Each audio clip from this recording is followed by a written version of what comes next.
Hari ini, kita berdiri di dunia di mana Himalaya dianggap sebagai batas tertinggi langit. Kita memandang Everest, K2, atau Annapurna dengan rasa yang sangat takjub. Puncak-puncaknya yang tertutup salju abadi tampak begitu megah. Seolah-olah tidak ada kekuatan geologi lain yang mampu melampaui kemegahan mereka. Bagi kita, inilah definisi raksasa. Namun, dalam skala waktu geologi yang membentang miliaran tahun, Himalaya hanyalah sebuah babak kecil. Jauh sebelum dinosaurus menguasai daratan, jauh sebelum hutan purba pertama tumbuh, bumi pernah menciptakan sesuatu yang jauh lebih kolosal. Sesuatu yang membuat Everest tampak seperti bukit kecil di kaki pegunungan. Dan inilah kisah tentang Super Mountain. Ini bukan sekedar gunung biasa. Ini adalah rangkaian pegunungan maharaksasa yang tingginya menembus lapisan atmosfer yang tidak bisa dicapai oleh pegunungan modern. Membentang membelah benua purba sejauh ribuan kilometer. Mereka muncul hanya 2 kali dalam sejarah panjang planet ini. Namun, 2 kemunculan itu bukanlah kebetulan. Mereka adalah mesin geologi raksasa. Kehadiran mereka mengendalikan arus udara global, memutarbalikan siklus kimia lautan, dan yang paling penting, mereka menjadi arsitek bagi kehidupan itu sendiri. Tanpa kehadiran dinding-dinding raksasa ini, kehidupan di bumi mungkin akan tetap terperangkap dalam bentuk mikroskopis selamanya. Hewan besar tidak akan pernah terbentuk, kompleksitas biologi tidak akan pernah terjadi. Dan mari kita telusuri kembali jejak raksasa yang telah lama hilang ini. Tidak ada mata yang pernah melihatnya berdiri, namun reruntuhannya telah mengubah nasib seluruh planet.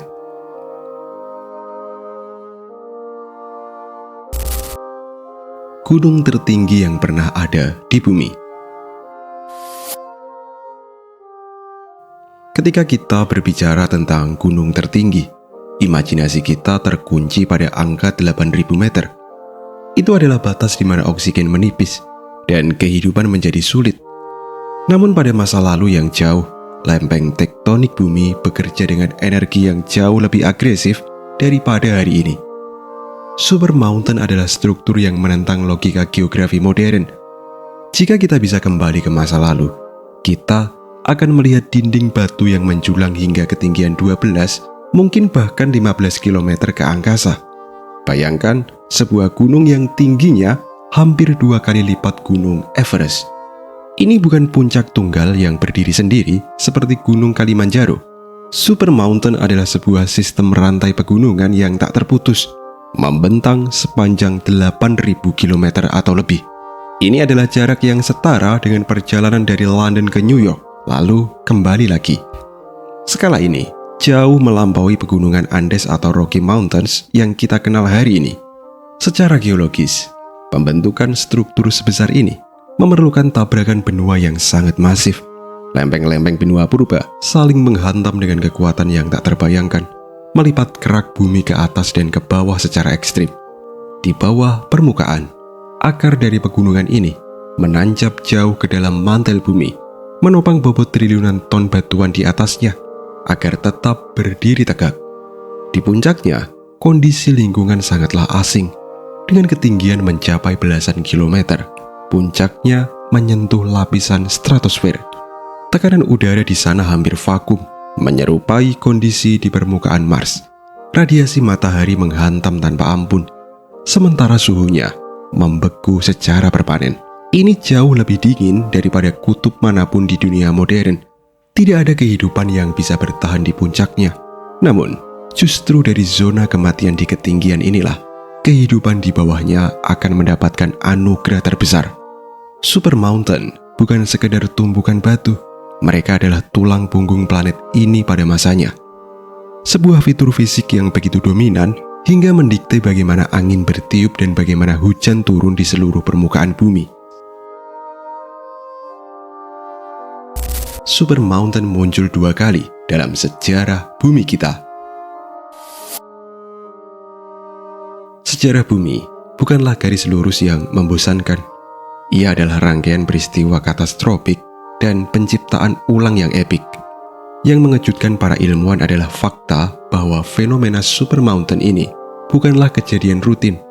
Mereka hanya terbentuk 2 kali dalam periode 4,5 miliar tahun usia bumi.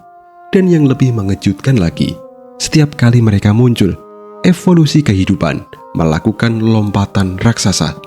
Super mountain pertama, era Nuna, 1,8 hingga 1 miliar tahun yang lalu. Kemunculan pertama terjadi ketika benua-benua purba bertabrakan untuk membentuk super benua yang disebut Nuna. Pada masa ini, bumi adalah planet yang sepi. Daratan hanyalah hamparan batu tandus berwarna kemerahan dan abu-abu. Tidak ada pohon, tidak ada rumput, tidak ada suara serangga. Lautan didominasi oleh kehidupan yang sangat sederhana.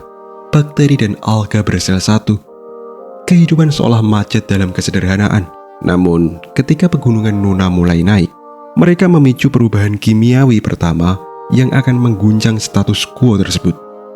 Lalu, super mountain kedua, era Gondwana, 650 hingga 500 juta tahun yang lalu. Lompatan waktu ke depan menuju era Neoproterozoikum. Benua-benua kembali bersatu membentuk super benua Gondwana. Tabrakan ini melahirkan super mountain Transgondwana. Ini adalah rangkaian pegunungan yang paling dahsyat dan paling panjang yang pernah ada. Membentang melintasi apa yang sekarang menjadi Afrika, Amerika Selatan, Antartika, dan Australia. Waktu kemunculannya sangatlah krusial. Super mountain Gondwana hadir tepat di ambang pintu perubahan terbesar dalam sejarah biologi. Ia muncul persis sebelum kehidupan kompleks mulai merangkak keluar dari kegelapan mikroskopis. Seolah-olah alam semesta sedang menyiapkan panggung megah sebelum drama utama kehidupan hewan dimulai. Dari periode ini, Nuna dan Gondwana adalah bukti bahwa geologi dan biologi tidak berjalan sendiri-sendiri. Mereka terikat dalam tarian yang rumit. Ketika bumi bergerak, kehidupan bereaksi. Ketika super mountain tumbuh, evolusi kita meledak. Pertanyaan besarnya adalah, mengapa tumpukan batu yang tinggi bisa memicu evolusi makhluk hidup? Apa hubungan antara ketinggian gunung dengan DNA dan sel tubuh? Jawabannya terletak pada satu kata, yakni erosi. Ketika sebuah pegunungan tumbuh semakin tinggi, ia menjadi sasaran empuk bagi kekuatan alam. Di ketinggian ekstrim, batuan tidak terlindungi oleh vegetasi, karena tanaman belum ada pada saat itu. Batuan telanjang ini dihajar oleh siklus beku cair yang brutal, angin kencang, dan hujan asam purba. Proses fisik dan kimia ini memecah batuan granit raksasa menjadi butiran debu dan pasir. Namun, ini bukan debu biasa. Batuan beku dari perut bumi kaya akan mineral-mineral langka yang sangat dibutuhkan oleh kehidupan. Fosfor, besi, kalsium, dan berbagai elemen jejak lainnya. Super mountain bertindak seperti pabrik penggilingan raksasa. Mereka menghancurkan batuan beku, melepaskan mineral yang terperangkap di dalamnya, dan membiarkan air hujan mencucinya ke sungai. Sungai-sungai purba yang deras kemudian membawa muatan nutrisi ini dalam jumlah yang tak terbayangkan menuju lautan. Bayangkan ini sebagai pengiriman paket makanan besar-besaran untuk organisme laut. Fosfor dan besi adalah bahan baku fundamental untuk membangun kehidupan. Fosfor diperlukan untuk menyusun tulang punggung DNA dan membran sel, sedangkan besi penting untuk metabolisme dan fotosintesis. Tanpa pasokan mineral dari daratan, lautan purba adalah tempat yang miskin nutrisi, seperti gurun pasir di dalam air. Tetapi begitu super mountain mulai tererosi, lautan berubah menjadi subnutrisi yang kental, dengan perut kenyang oleh mineral. Organisme sederhana akhirnya memiliki energi lebih. Mereka tidak lagi hanya sekedar bertahan hidup, mereka mulai tumbuh, berkembang biak dengan gila-gilaan, dan yang terpenting, bereksperimen dengan bentuk-bentuk baru.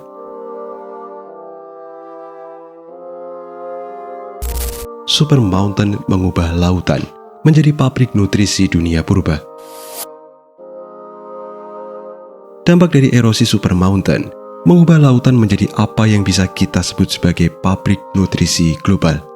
Kita harus memahami bahwa sebelum era ini, lautan memiliki keterbatasan kimiawi yang menahan laju kehidupan.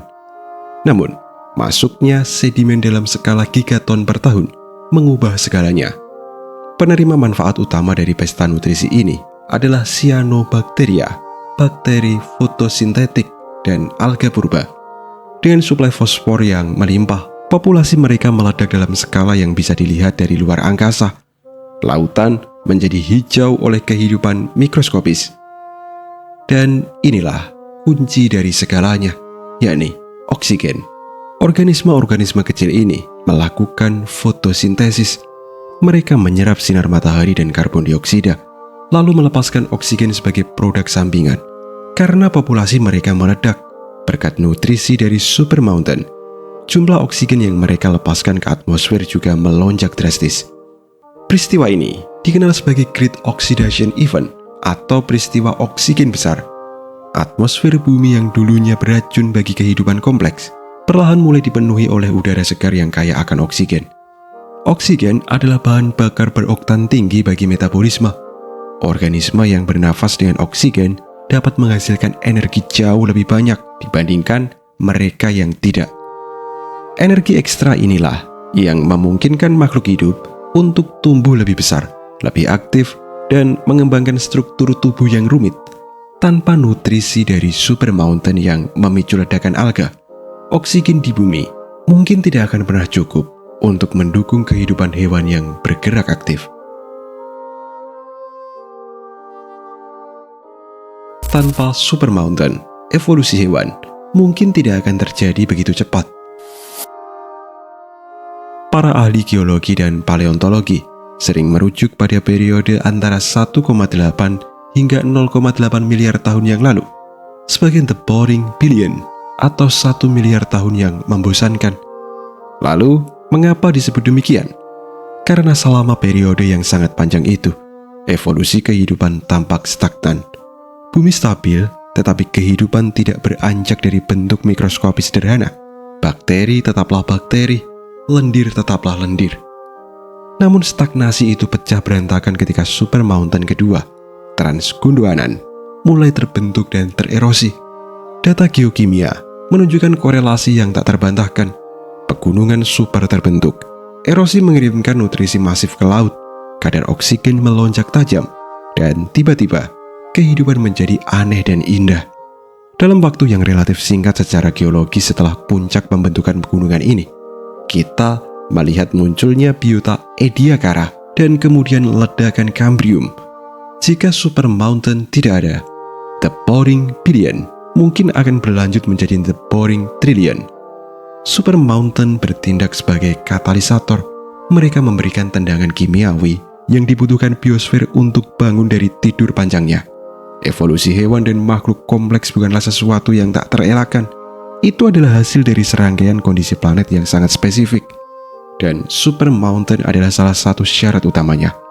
Tanpa mereka, bumi mungkin masih menjadi planet kolam lendir hingga hari ini. Super mountain pertama bertepatan dengan munculnya sel eukariot. Mari kita kembali ke super mountain yang pertama pada era Nuna sekitar 1,8 miliar tahun yang lalu. Warisan terbesar dari pegunungan ini bukanlah hewan besar, melainkan sesuatu yang jauh lebih kecil namun fundamental, yakni sel eukariot. Sel eukariot adalah batu bata penyusun semua kehidupan kompleks. Tumbuhan, jamur, hewan, dan semua makhluk yang bisa dilihat dengan mata telanjang tersusun dari sel-sel jenis ini. Perbedaan utamanya dengan bakteri adalah eukariot memiliki inti sel yang melindungi DNA mereka dan organel-organel rumit yang bertindak sebagai mesin energi. Catatan fosil menunjukkan bahwa kemunculan dan penyebaran sel eukariot, pembentukan pertamanya bertepatan dengan periode pembentukan super mountain Nuna. Para ilmuwan menduga bahwa tekanan evolusi yang diciptakan oleh perubahan kimia lautan saat itu mendorong mikroba untuk beradaptasi. Kelimpahan nutrisi memungkinkan sel untuk tumbuh lebih besar dan menelan sel lain. yang pada akhirnya mengarah pada pembentukan sel kompleks. Selain itu, mineral tertentu yang dilepaskan oleh pegunungan mungkin berperan sebagai kofaktor enzim yang diperlukan untuk fungsi seluler tingkat lanjut. Ini adalah aha moment pertama dalam sejarah kehidupan. Super Mountain menciptakan taman bermain kimiawi di mana sel-sel purba bisa bereksperimen menjadi lebih kompleks. Tanpa langkah awal ini, transisi dari sel sederhana ke sel kompleks, langkah-langkah evolusi selanjutnya mustahil terjadi. Super Mountain kedua mendorong hewan pertama muncul. Jika Super Mountain pertama menciptakan selnya, maka Super Mountain kedua, Gondwana, menciptakan tubuhnya. Sekitar 600 hingga 500 juta tahun yang lalu, erosi dari Super Mountain Transgondwanan mencapai puncaknya. Lautan dibanjiri kalsium, silika, dan fosfat. Ini bukan lagi sekedar bahan bakar energi, ini adalah bahan konstruksi. Organisme laut mulai menggunakan mineral-mineral ini untuk membangun bagian tubuh yang keras, cangkang, kerangka luar, tulang, dan gigi. Sebelum masa ini, kehidupan itu lunak dan rapuh. Namun dengan ketersediaan mineral yang melimpah akibat erosi pegunungan, hewan mulai membangun baju zirah. Inilah masa munculnya Biota Ediacara, kumpulan organisme misterius bertubuh lunak yang menjadi penghuni pertama dasar laut. Lalu tak lama kemudian, terjadi peristiwa paling dramatis dalam sejarah kehidupan, yakni ledakan Kambrium. Dalam sekejap mata geologis, hampir semua cetak biru tubuh hewan utama muncul. Makhluk dengan mata, kaki, cangkang keras, dan kemampuan berenang aktif memenuhi lautan. Rantai makanan terbentuk, ada pemangsa dan ada mangsa. Korelasi waktunya sangat presisi. Ledakan kehidupan ini terjadi tepat setelah lonjakan oksigen dan nutrisi terbesar yang dihasilkan oleh erosi Super Mountain Gondwana. Tanpa pasokan material dari pegunungan ini, hewan-hewan purba tidak akan memiliki bahan bangunan untuk menyusun kerangka mereka dan energi oksigen yang cukup untuk menggerakkan otot-otot mereka.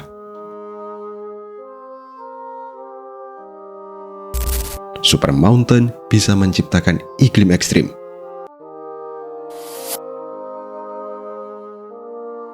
Selain dampak biologis, keberadaan fisik Super Mountain mengubah wajah iklim bumi secara radikal. Bayangkan, sebuah tembok setinggi 10 km yang membentang membelah benua. Angin tidak bisa begitu saja melewatinya. Hambatan fisik terbesar ini mengacaukan sirkulasi atmosfer global atau yang dikenal sebagai jet stream. Di satu sisi pegunungan, uap air yang dibawa angin dari laut akan terperangkap, dipaksa naik, mendingin, dan jatuh menjadi hujan abadi yang intensitasnya mungkin jauh melebihi hutan hujan modern. Ini menciptakan erosi yang lebih gila lagi, mempercepat pengiriman nutrisi ke laut. Namun, di sisi sebaliknya, terjadi fenomena bayangan hujan atau rain shadow. Karena semua air sudah jatuh di sisi depan, udara yang melewati puncak gunung menjadi sangat kering. Akibatnya, di balik Super Mountain, kemungkinan besar terbentang gurun tandus yang luas dan mematikan, jauh lebih kering daripada Sahara saat ini. Perbedaan suhu juga ekstrim. Lembah di kaki gunung mungkin panas membakar, sementara puncaknya membeku. Turbulensi udara yang terjadi akibat perbedaan tekanan ini mungkin memicu badai-badai raksasa yang menyapu pesisir benua purba. Super Mountain adalah manipulator cuaca terhebat yang pernah ada. Puncak-puncaknya mungkin tertutup es, meski dunia saat itu sangat panas. Ada paradoks menarik tentang masa-masa Super Mountain. Secara global, periode-periode ini seringkali memiliki suhu yang hangat karena aktivitas vulkanik yang tinggi melepaskan CO2. Namun, Super Mountain begitu tinggi, sehingga ini menciptakan iklim mikro mereka sendiri. Hukum alam atmosfer berlaku, semakin tinggi kamu naik, semakin dingin suhunya. Di ketinggian 15 km, suhu selalu berada jauh di bawah titik beku. Tidak peduli seberapa panas suhu di permukaan laut. Ini berarti Super Mountain memiliki topi es dengan gletser abadi di puncaknya, berdiri tegak di tengah dunia tropis. Gletser-gletser ini bukan sekedar hiasan. Es adalah agen erosi yang jauh lebih kuat daripada air cair. Ketika gletser bergerak perlahan menuruni lereng gunung, mereka menggiling batuan di bawahnya seperti amplas raksasa, menghasilkan serbuk batuan halus yang sangat kaya mineral. Ketika es ini mencair di ketinggian yang lebih rendah, ia membawa tepung batu ini langsung ke sungai. Inilah sebabnya mengapa erosi Super Mountain begitu efektif dalam menyuburkan lautan. Gletser di puncaknya bekerja siang dan malam, menggiling batu atau memberi makan kehidupan di laut. Erosinya menandai akhir sebuah era kehidupan. Seperti semua hal di alam semesta, kejayaan Super Mountain tidak abadi. Tektonik berhenti mendorong, dan gravitasi serta erosi mulai menang. Perlahan tapi pasti, selama puluhan hingga ratusan juta tahun, raksasa ini terkikis hingga rata dengan tanah. Hilangnya Super Mountain memiliki konsekuensi yang sama besarnya dengan kemunculannya.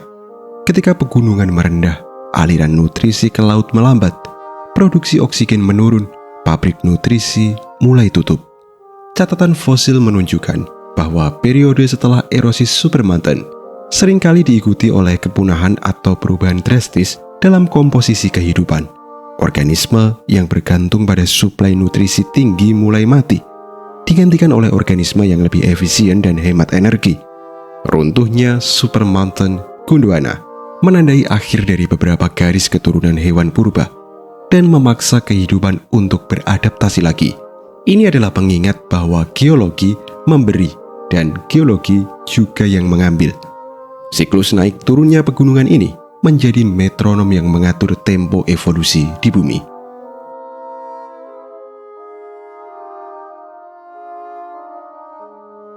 Hingga kini, para ilmuwan hanya menemukan jejak misteriusnya.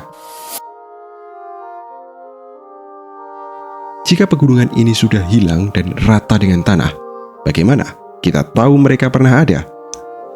Kita tidak memiliki foto dan batuan aslinya sudah tersebar menjadi pasir di dasar laut. Para ilmuwan bertindak seperti detektif forensik. Bukti keberadaan Super Mountain tersembunyi dalam petunjuk mikroskopis yang disebut zirkon. Zirkon adalah kristal mineral yang sangat keras dan tahan banting. Mereka terbentuk di dalam magma di bawah tekanan tinggi ketika pegunungan tererosi. Kristal zirkon ini bertahan hidup, terbawa arus, dan terendapkan di batuan sedimen. Dengan menganalisis jejak kimia seperti isotop lutetium di dalam zirkon purba, ilmuwan dapat menghitung tekanan di mana kristal itu terbentuk. Tekanan tinggi berarti kristal tersebut terbentuk jauh di bawah tumpukan pegunungan yang sangat berat. Data menunjukkan dua lonjakan besar dalam tekanan pembentukan zirkon. Satu pada 1,8 miliar tahun yang lalu, dan satu lagi pada 600 juta tahun yang lalu. Ini adalah sidik jari yang tak terbantahkan dari keberadaan pegunungan raksasa. Selain itu, lapisan sedimen tebal di berbagai belahan dunia menjadi saksi bisu volume material yang pernah runtuh dari puncak-puncak yang hilang itu.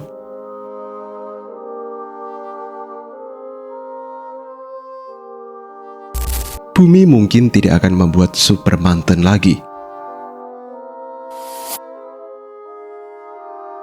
Apakah kita akan melihat Super Mountain lagi di masa depan? Kemungkinan besar, jawabannya adalah tidak. Bumi sedang menua, inti buminya perlahan mendingin. Arus konveksi di dalam mantel bumi, yang menjadi mesin penggerak lempeng tektonik, semakin melambat dan melemah seiring berjalannya waktu. Gesekan dan tumbukan antar lempeng di masa depan mungkin tidak akan lagi memiliki energi kinetik yang cukup untuk melipat kerak bumi hingga ketinggian 15 km. Himalaya mungkin adalah usaha terbaik terakhir yang bisa dilakukan oleh planet yang energinya mulai memudar ini. Kita hidup di masa geologi yang relatif tenang. Era para raksasa batu telah berlalu. Super Mountain adalah fenomena masa muda bumi, sebuah fitur dari planet yang lebih liar, lebih panas, dan lebih dinamis. Raksasa-raksasa itu telah menyelesaikan tugasnya dan kini beristirahat dalam bentuk butiran pasir di pantai-pantai kita. Supermountain lebih dari sekedar tumpukan batu yang tinggi. Mereka adalah fenomena planet yang menjadi katalis bagi keberadaan kita semua. Mereka mengajarkan kita bahwa kehidupan di bumi tidak terpisah dari batuan tempatnya berpijak. Setiap nafas yang diambil oleh hewan modern adalah warisan dari oksigen yang dipompa oleh nutrisi pegunungan purba. Setiap struktur tulang dan cangkang adalah monumen bagi mineral yang dikikis dari puncak-puncak yang sudah lama hilang. 2 kali mereka bangkit, 2 kali pula kehidupan melompat maju menuju kompleksitas. Tanpa kehadiran dinding-dinding raksasa ini, bumi mungkin masih menjadi planet sunyi yang dihuni oleh mikroba dalam lautan yang sepi. Mereka adalah raksasa yang tidak pernah kita lihat, hantu geologi yang jejaknya ada di setiap sel makhluk hidup hari ini. Dunia yang kaya, berwarna, dan penuh kehidupan yang kita nikmati hari ini sesungguhnya berdiri di atas bahu gunung-gunung yang telah tiada.